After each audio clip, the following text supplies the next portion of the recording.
Marcos sabía que si volvía a esa finca, no todos saldrían con vida, pero le había hecho una promesa a una chica que ya no creía en nadie.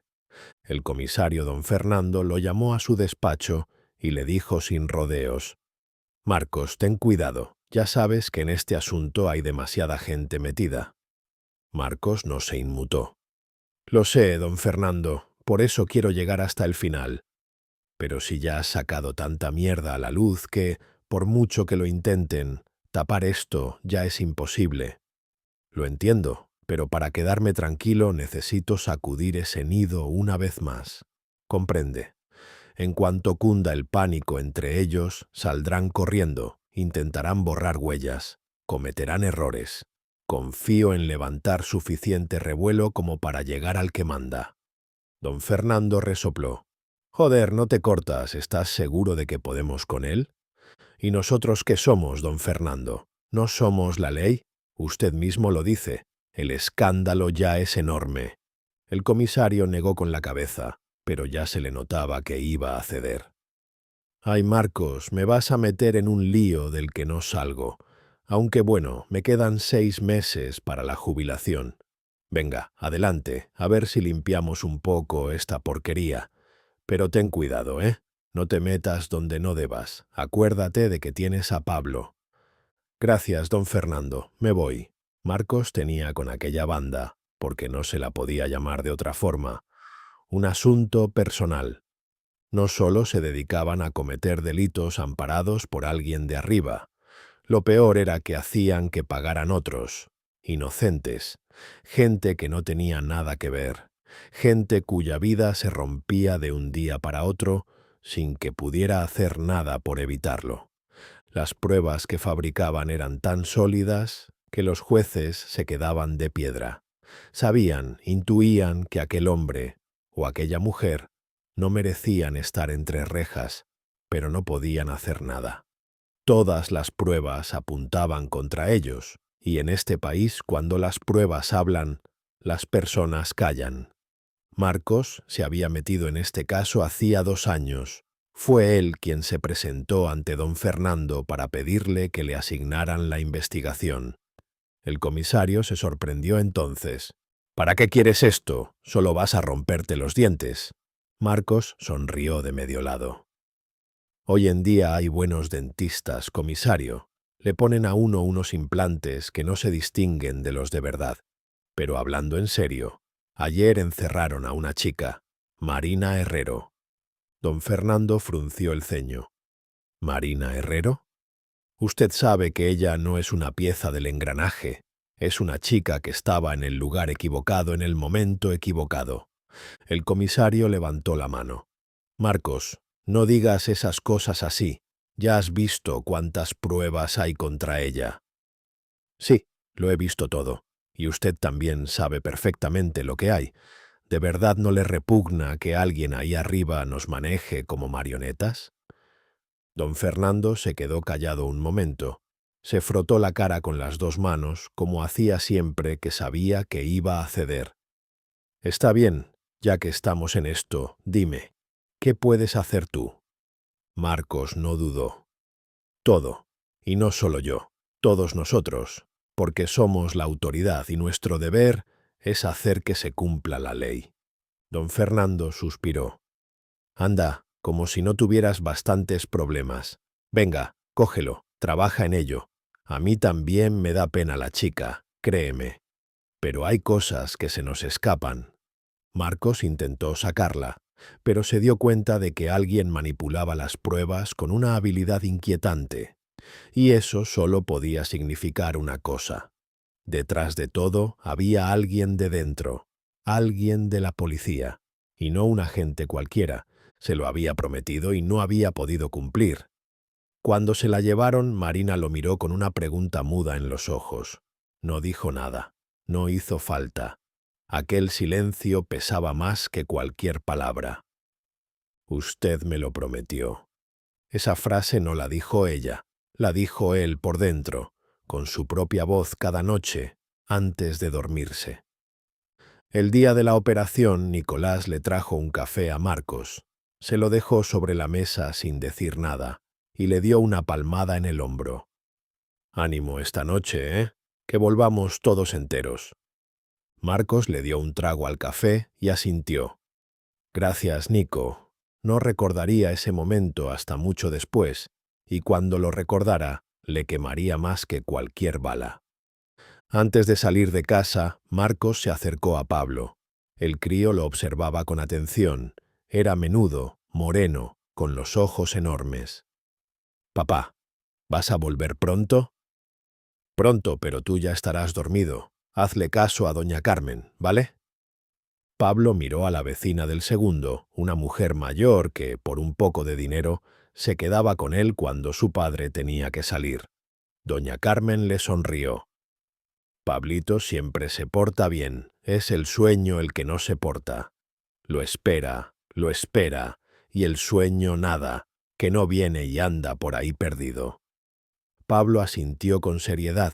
Para sus 5 años era un niño demasiado reflexivo. A veces dejaba a su padre sin palabras.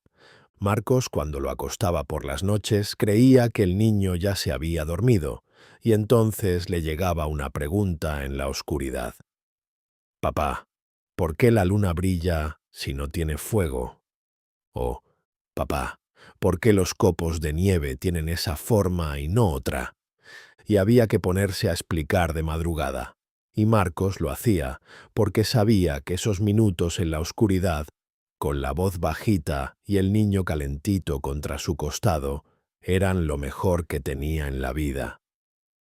Todo iba mejor de lo que esperaba. El material acumulado era abundante y, en principio, ya podía pasar el caso a instancias superiores.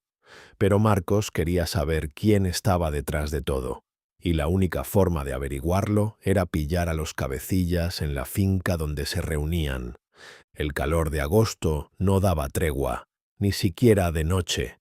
Mientras esperaba agazapado en la oscuridad, pensó en Marina. Hacía poco la había visitado en el centro penitenciario. La chica lo miró con los ojos apagados, como si alguien le hubiera quitado el color de la cara, del pelo, de todo. Marcos se apresuró a hablar. «Marina, he revuelto el nido entero. Falta muy poco. Aguanta un poco más. En cuanto todo termine, te sacan de aquí». Marina negó con la cabeza. «No me lo creo». «Es tu derecho. Te fallé, lo sé, pero ahora no voy a fallar. Te lo prometo».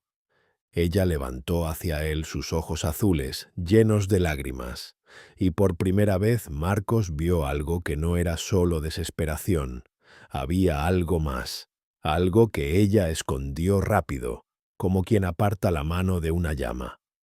«Por favor, ayúdeme. No puedo más, no aguanto. Me voy a morir aquí». «Marina, tienes que resistir. Unos días, solo unos días». La chica lo miró un instante con esperanza, pero enseguida se le apagó la mirada, como una vela a la que le llega una corriente de aire. Marcos pensaba en ella constantemente, no como un policía piensa en un caso, de otra forma, una forma que no se atrevía a nombrar, como si fuera él quien la hubiera dañado, como si fuera él el culpable de todo aquello, aunque, pensándolo bien, ¿quién si no? Todo iba según el plan, todo. Los coches empezaron a llegar a la finca. Marcos los contó. 3, 4, 5. Vio caras que conocía y otras que no. La señal estaba a punto de darse, pero en un momento sintió una presencia a su lado. No le dio tiempo a girarse, solo sintió algo ardiente en el pecho, como si alguien le hubiera clavado un hierro al rojo vivo. Y después nada. Estaba en la oscuridad, sabía que tenía que ir hacia la luz, pero no le quedaban fuerzas. Pablo. Estaba Pablo. No podía quedarse ahí, de ninguna manera. Doña Carmen era ya muy mayor, y el colegio quedaba lejos. No podría llevar a Pablo todos los días, y aguantar un día entero con un niño tan movido tampoco era cosa fácil para ella, pero las fuerzas no venían. Y la oscuridad era cómoda, blanda, como un sitio donde descansar para siempre. «Papá, ¿Por qué la luna brilla si no tiene fuego? La voz de Pablo. No real, un recuerdo, pero suficiente. Luchó con todo lo que tenía. Ahí estaba la luz. Marcos abrió los ojos. La luz le cortó las pupilas como un cuchillo. Se estremeció y estuvo a punto de gritar. Todo el cuerpo respondió a aquel movimiento con un dolor brutal. El médico se inclinó sobre él. A ver, déjeme que le eche un vistazo. ¿Cómo se encuentra? No sé. Mal. Pablo. ¿Dónde está mi Pablo? Su hijo está bien. Me han pedido que le diga que su vecina y otra mujer se están ocupando de él. El niño va al cole, come bien, juega, hace sus cosas. Que no se preocupe. Marcos quiso preguntar qué mujer, pero el cuerpo ya no le respondía. Soltó el aire, aliviado, y al instante se hundió en algo que ya no era oscuridad, sino algo blanco y suave, como una nube. Le parecía que dormía sin parar. Un día abrió los ojos y consiguió hablar. Doctor, ¿cuánto más voy a estar durmiendo? Abro los ojos y vuelvo a dormirme. ¿Cuánto tiempo llevo aquí? El médico lo miró con calma. Hoy se cumplen 24 días. Marcos se quedó sin aliento. ¿24? Yo pensaba que habían pasado 3 días. Necesito que me den el alta. Mi hijo lleva solo un mes. El médico levantó la mano. Marcos, escúcheme. La bala pasó a 3 milímetros del corazón. Alguien quería matarle. Hizo una pausa. Lo miró por encima de las gafas. Y por lo que tengo entendido, ese alguien era de los suyos. Marcos no contestó, pero algo se le endureció en la cara. El médico continuó. Menudo escándalo ha montado usted. Han caído cargos importantes. En la tele no paran de hablar del tema. Y una cosa más, han soltado a 6 personas que estaban condenadas injustamente. Marcos cerró los ojos y sonrió. Por primera vez en 24 días. Esa sí que es una buena noticia. Por la noche se le metieron en la habitación don Fernando y varios compañeros. Valentín traía un par de tuppers con comida casera que dejó en la mesilla. Don Fernando habló primero. Bueno, el superviviente. Menudo susto nos has dado, tío. Marcos sonrió. Ya ven, no es tan fácil mandarme al otro barrio. Las risas duraron poco. Marcos se puso serio. ¿Quién me disparó? Silencio. Don Fernando miró al suelo. Nicolás. El nombre le cayó como un bloque de hielo en el estómago. Nicolás. El café antes de la operación, la palmada en el hombro. Que volvamos todos enteros, lo dijo sabiendo que no iba a ser así. Don Fernando continuó. Llevaba 3 años trabajando para ellos, últimamente estaba raro. Quería dejarlo, pero todos pensábamos que eran cosas de la juventud. Resulta que se había metido en el juego, y lo tenían pillado. Marcos preguntó en voz baja. ¿Qué ha sido de él? Don Fernando bajó la cabeza y suspiró. Marcos entendió. No preguntó más. ¿Alguien más? No. Bueno, a Valentín le rozaron en el brazo, pero eso ya ni se acuerda. Valentín levantó la mano y la movió como para confirmar que no era nada, y luego don Fernando dijo algo que Marcos no esperaba. Por cierto, a tu Marina la han soltado, completamente absuelta. La audiencia provincial ha revisado el caso. Limpia. Marcos tragó saliva. Buena noticia, pero ¿por qué mi Marina? Los hombres se miraron entre ellos. Don Fernando carraspeó. A ver, ¿qué pasa entre vosotros? Nada. Don Fernando levantó las cejas. ¿Cómo que nada? Marcos lo miraba con los brazos cruzados. No, no, Marcos, espera. Somos adultos, ¿no? Vamos a dejarnos de jueguecitos. Primero, por ella montaste toda esta operación. Y segundo, resulta que vive en tu casa. Cuida de Pablo. Lo lleva al cole. El silencio que siguió fue enorme. Marcos se incorporó en la cama de golpe. ¿Qué? El dolor le cruzó el pecho como un rayo, pero no le importó. Don Fernando lo miró preocupado. ¿Tú no lo sabías? Marcos no tuvo tiempo de responder Llamaron a la puerta, y un segundo después, como un torbellino, Pablo cruzó la habitación y se le subió encima. Desde la puerta, una voz de mujer dijo: con cuidado, que papá tiene pupita». Marcos aspiró aquel olor que conocía de memoria: jabón de niño, galletas, un poco de tierra del patio del colegio. Pablito, mi Pablito.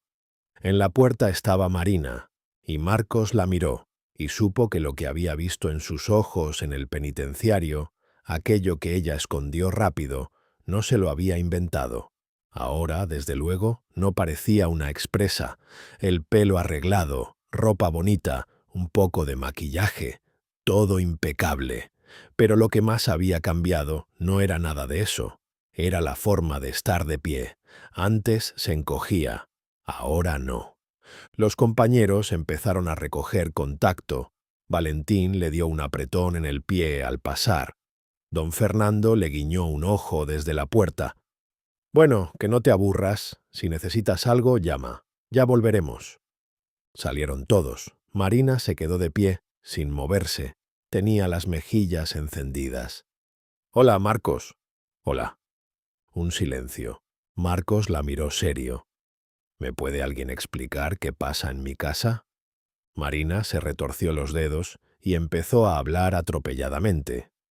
«Verá, cuando me soltaron, fui a buscarle para darle las gracias, y entonces me enteré de lo que había pasado, que tiene un hijo pequeño, que una vecina mayor se quedaba con él. Decidí acercarme por si necesitaban ayuda». Hizo una pausa, se mordió el labio. «Y sí que la necesitaban. Doña Carmen apenas puede bajar al Mercadona y cargar con bolsas ni hablar». Le conté todo con sinceridad y le pregunté si podía echar una mano. Estuvimos dándole vueltas a cómo organizarnos y al final quedamos así. Mientras Pablo está en el cole, yo estoy con mis padres, que también estaban pasándolo fatal. Luego lo recojo y nos vamos a su casa. Y no se piense nada raro. Con Pablo hacemos deberes, jugamos y solo cocino cosas sanas. Entonces Pablo intervino, como siempre, sin pedir permiso. «Papá, hace unas croquetas que están buenísimas». Marina se rió, nerviosa. Marcos la escuchaba hablar y pensaba en lo diferente que era esta Marina de aquella chica gris y rota que había visto tras las rejas. Se giró hacia su hijo. «A ver, campeón, ¿tú qué dices? ¿Quieres que Marina siga viniendo?». Pablo lo miró como si acabara de hacer la pregunta más tonta de la historia. «Papá, ¿no se puede hacer algo para que Marina viva con nosotros siempre? Y lee los cuentos mucho mejor que tú». Marcos levantó las cejas. «Ah, ¿así estamos?». Pablo lo miró con total seriedad. «Y además, papá, en casa nos hace falta una mujer. ¿Tú sabes cómo está la casa ahora? Huele a suavizante y hay flores en la mesa». «No, no lo sabes. Tienes que volver a casa ya. Y todo eso es gracias a Marina». Marcos no pudo más. Se echó a reír. Marina intentó aguantarse, pero se le escapó una carcajada. Pablo resopló, ofendido. «¿Qué he dicho de gracioso?». Marcos le revolvió el pelo. «Nada, cariño. No nos reímos de ti ni de lo que has dicho. Nos reímos de toda esta situación». El niño sonrió, y entonces soltó la bomba. «Papá, yo ya he dicho en el cole que Marina va a ser mi mamá, que te vas a casar con ella». Marcos abrió los ojos de par en par. Marina también miró a Pablo, con la cara blanca. Marina se agachó hacia el niño. «Pablo, quedamos en que dirías que soy tu tía, que he venido mientras papá está en el hospital». Pablo no se achantó. «Ya, eso dije al principio, pero el conserje del cole dijo: «¿Qué tía tan guapa tienes? Tengo que conocerla». Se cruzó de brazos. «Y yo no quiero que ningún tío por ahí ande conociendo a nuestra Marina». Marcos la miró. Marina no sabía qué decir. Estaba roja hasta las orejas. Lo miró a los ojos y desvió la mirada enseguida. «Yo no lo sabía, de verdad. Mañana hablo con la profesora». Marcos sonrió. «No, déjalo. Así se hacen menos preguntas sobre quién eres tú. Y además, hizo una pausa, la miró a los ojos. ¿Para qué van a querer conocerte hombres que no tienen nada que ver contigo? Marina no contestó, pero Marcos vio que le temblaba la barbilla y que estaba sonriendo. A Marcos le dieron el alta una semana después. Fueron a recogerle Marina y Pablo. Los compañeros mandaron un coche. Cuando llegaron al aparcamiento, Marina se paró en seco. Le tendió las llaves de la casa. Bueno, aquí tiene, esto es suyo, yo ya no hago falta. Así que gracias de nuevo por todo y... adiós. Pero esta vez lo dijo sin mirarle a los ojos, y se le quebró la voz en adiós. Marcos cogió las llaves por inercia. Marina se dio la vuelta y echó a andar. Rápido, demasiado rápido para alguien que de verdad quiere irse. Se quedaron mirándola. Pablo le tiró de la mano. «Papá, ¿la vas a dejar irse así?» Marcos no se movía. Entonces Valentín, que había venido a buscarle, le dijo: «Tío, que se va». Y se le soltó algo por dentro. Echó a correr. La alcanzó, la agarró del brazo. Ella se paró. No se giró. Él le dijo algo. Ella contestó. Negó con la cabeza. Él siguió hablando. Ella seguía negando. Y entonces se giró, y Marcos vio que estaba llorando. Pablo se volvió hacia Valentín. «¿Tú crees que llegarán a un acuerdo?» Valentín resopló. «Uf, ni idea, chaval. Estas cosas son impredecibles». Marcos volvió 10 minutos después. Furioso, se dirigió a Valentín. «¿Tú sabes qué me dice? Que tiene antecedentes, que no le conviene a alguien como yo, que me va a arruinar la carrera». Se pasó la mano por la cara. «Pero eso no es lo que de verdad le pasa. Lo que le pasa es que tiene miedo, miedo de que esto sea de verdad. Porque la última vez que confió en alguien acabó entre rejas, y ahora no se atreve a creer que algo bueno le pueda pasar». Valentín lo miró. «¿Y tú? ¿Tú qué quieres?» Marcos no dudó. «A ella. Los quiero a ella y a Pablo, y todo lo demás me da igual». Valentín asintió despacio. «Ya, pero en eso no le falta razón del todo. Puede ser un problema para tu trabajo. Habla con don Fernando a ver qué te dice». Al día siguiente, Marcos recorría el despacho del comisario a grandes zancadas. Don Fernando lo observaba desde su silla. «¿Qué tontería es esta, don Fernando?». El comisario respondió sin levantar la voz. «Marcos, tú lo sabes tan bien como yo. La vida de un inspector tiene que ser intachable. Ella es inocente, ¿sí o no? A ti y a mí nos va a tocar demostrarlo cada vez que alguien lo ponga en duda». Marcos se quedó quieto, lo miró a los ojos. «Entendido, deme un folio». 5 minutos después le tendió la solicitud de baja. Don Fernando la leyó, se quitó las gafas y lo miró. «Marcos, ¿estás seguro? No hace ni un mes que te pegaron un tiro. Estás tomando decisiones en caliente». Marcos respondió sin parpadear. «Comisario, llevo 2 años tomando decisiones en frío. Por una vez déjeme tomar una en caliente». Don Fernando no dijo nada durante un rato. Luego firmó la solicitud. «Te vas a arrepentir», dijo, pero no sonaba convencido. «Hasta luego, comisario». Marina lloraba. «Es por mi culpa, todo es por mi culpa». Marcos la cogió de los hombros. «Marina, mírame». Ella levantó los ojos. «Llevo toda la vida dudando entre ser policía o montar mi propio negocio. Toda la vida. Pues ahora, por fin, puedo hacer las dos cosas. Voy a abrir mi propia agencia de investigación privada. Y la culpa es tuya, sí, pero no de la forma en que tú crees». Marina se secó los ojos. «¿De verdad? ¿De verdad? ¿Y no te arrepentirás?» Marcos sonrió. «¿Sabes lo que me dijo mi hijo el otro día? Que tú lees los cuentos mejor que yo, que haces las mejores croquetas del mundo, y que en casa huele a suavizante y hay flores en la mesa.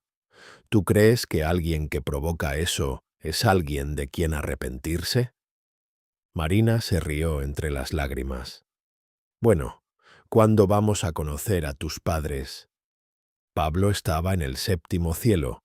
No le hacía mucha gracia aquel traje tan incómodo con pajarita, pero era igualito que el de papá, así que aguantaba. Y además, ahora tenía abuelos de verdad. 2 abuelas y un abuelo. Pero eso no era lo importante. Lo importante era que ya no solo tenía papá, también tenía mamá, y encima una mamá genial. Y además era la primera vez que iba a una boda. Le pusieron en las manos una bandejita con las arras, las 13 moneditas, y caminó muy serio hasta el altar. Cuando llegó, miró a su padre, miró a Marina, y entonces hizo algo que nadie esperaba.